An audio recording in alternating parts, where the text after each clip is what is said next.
ቻይና ቴህራን ላይ ስለተጣሉ ማዕቀቦች ተቃውሞዋን እየሰነዘረች ትገኛለች። ቤንያሚን ኔታንያሁ እስራኤልን ከአሜሪካ ድጋፍ አላቃታለሁ እያሉ ነው።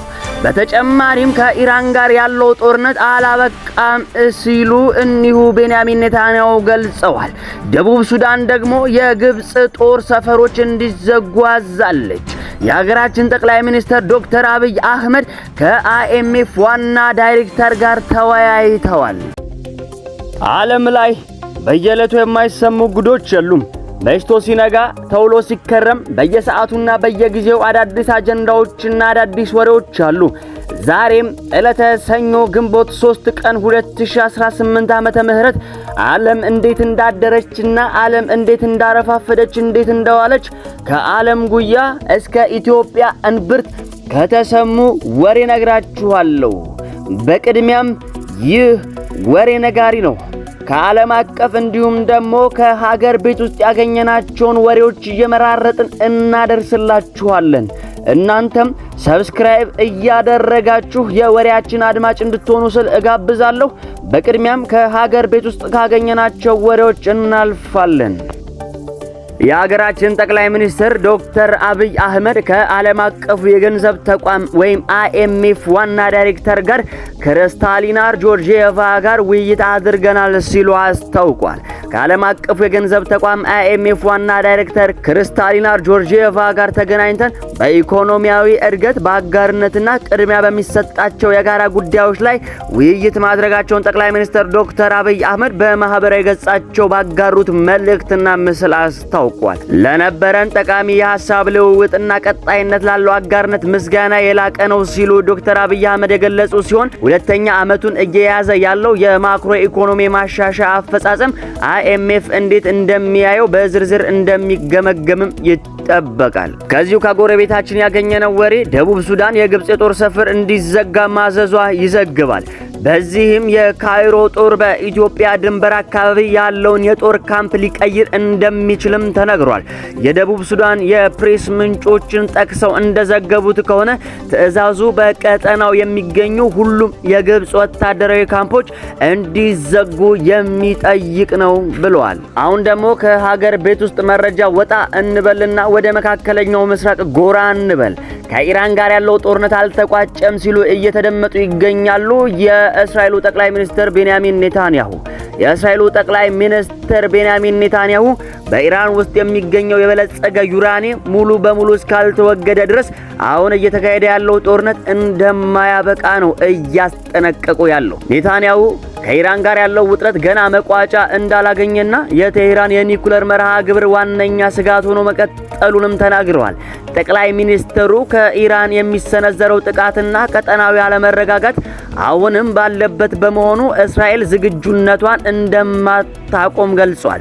ኔታንያሁ ለሲቢሲ 60 ሚኒት ፕሮግራም እንደጠቀሱት ወይም እንደገለጹት ከሆነ ምንም እንኳን በሀገራቱ መካከል የተኩስ አቁም ጥረት ቢኖርም እስራኤል የኢራንን የኒኩለር ስጋት እንደ ቀዳሚ አጀንዳ እንደምትይዝ አስታውቃለች።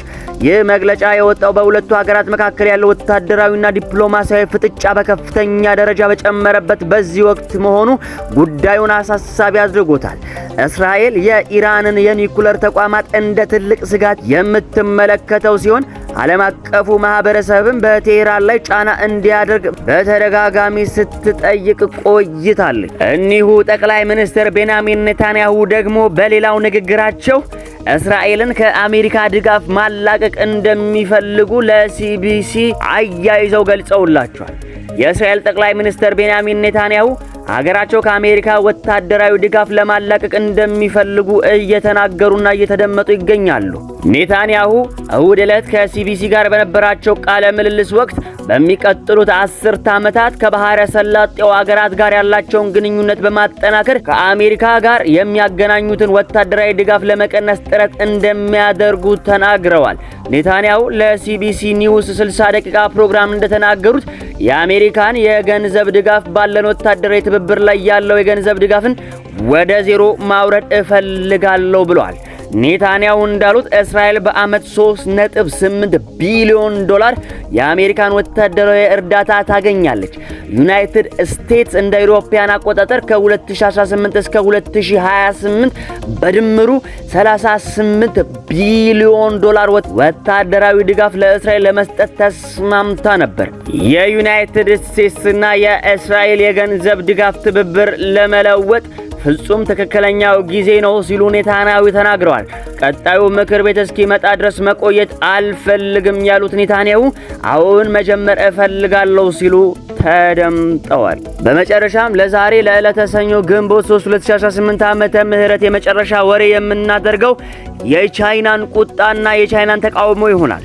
ቻይና ቴህራን ላይ የሚጣል ማዕቀብ ኩባንያዎችን ይጎዳል በሚል እየተቃወመች ትገኛለች። አሜሪካ መቀመጫቸውን ቻይና ባደረጉ 3 ኩባንያዎች ላይ የጣለችውን ማዕቀብ ቤጂንግ ተቃውማለች።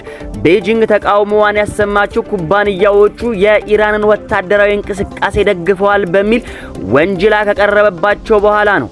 ሰኞ ዕለት ጠንካራ ተቃውሞዋን የገለጸችው ቤጂንግ ማዕቀቦቹን ህገወጥና የአንድ ወገን ውሳኔ ብላ ጠርታዋለች። የውጭ ጉዳይ ሚኒስተር ቃል አቀባይ የሆኑት ጉኦ ጂያኩን ምን ጊዜም የቻይና ኩባንያዎችን ስራቸውን በህግና መመሪያዎች መሰረት እንዲያከናውኑ እናደርጋለን፣ እንዲሁም የቻይና ኢንተርፕራይዞችን ህጋዊነት፣ መብቶችና ጥቅሞች በጽኑ እንጠብቃለን ሲሉ ተናግረዋል። ሌሎች ሀገራትን በስህተት ከመኮነንና ከመተቸት አንገብጋቢውና ቅድሚያ የሚሰጠው ጉዳይ ጦርነቱን ዳግም እንዳይጀመር መከላከል ነው ብለዋል።